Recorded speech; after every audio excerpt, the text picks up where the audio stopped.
Պարոն նախագահ, ինչպես եք վերաբերվում դուք ընդդիմադիր դաշտի խոշորացմանը, քանի որ ակնհայտ է, որ ազգային ժողովը 3-4 ուժից ավելի չի անցնելու եւ այսպես չեք կարծում, որ միավորմամբ է հնարավոր հաղթել Նիկոլ Փաշինյանի նրա իշխանությանը։ Ես չեմ կարող ասել այսօր, որ ազգային ժողովում դուք նկատի ունեք նոր ընտրվելիք ազգային ժողովում 3-4 ընդդիմադիր ուժեր կլինեն, կարծում եմ գոնե այսօրվա պայմաններում ես տեսնում եմ առնվազն 4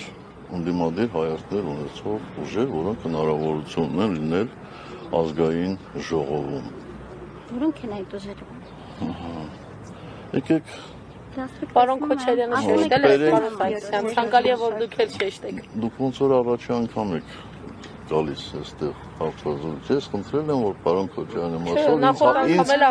ինձ հարցեր չտաք։ Բայց մենք չենք կարող ձեզ հարցեր չտալ Հայաստանի երկրորդ նախագահի եւ մեկ այլ ընդդիմադիրի վերաբերյալ, որքան էլ դուք դա ուզում եք, չեք ցանկանում, որքան էլ դուք դա չեք ցանկանում։ Արդյոք դուք համարում եք, որ դուք իրավունքներ ունեք, ես չէ։ Դուք իրավունք ունեք։ Բայց մենք էլ իրավունք ունենք հարցեր հնչեցնելու եւ Ճիշտ է, ես էլ իրավունք ունեմ հարցերին կամ չպատասխանելու կամ խուսափելու։ Ներողություն 26 թվականի ընտրությունների հետ կապված արդեն 1 տասնյակից ավել կուսակցություններ կամ չգիտեմ դաշինքներ ցանկություն են հայտնել մասնակցելու 26 թվականի ընտրություններին։ Դուք դեռևս Հայաստանի Հանրապետական կուսակցությունը, այսպես ասած, որոշում չունեք։ Արդյոք վերանայել եք կամ կարող եք պատասխանել այդ հարցին, մասնակցելու եք թե ոչ։ Ոչ, մենք մեր որոշումը չենք վերանայել։ Մենք այսօր նախապատվությունը տալիս ենք իմպիչմենտին եւ կարծում եմ բոլորդ տեսնում եք, որ խորհրդարանական ընդդիմության իրական կոնսոլիդացիան շատ լավ հնարավորություններ է բացում իմպիչմենտի հետագա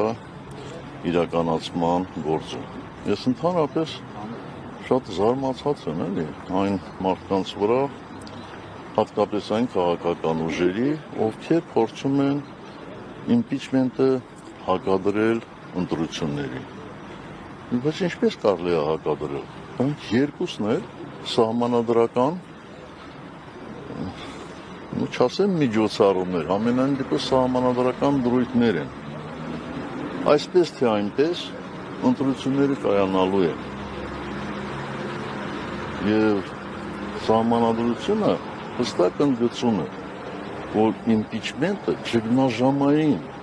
լուծման գործիք է։ Եթե մարդիկ կարծում են, որ այսօր Հայաստանում ճգնաժամ չկա, մենք այդպես չենք կարծում։ Եվ մենք համարում ենք, որ օր առաջ սրանց իշխանություններից հեռացնելը միայն ու միայն Հայաստանին օգուտ է։ Այնպես որ կգա ժամանակը, մենք մեր կարծիքը կհայտնենք։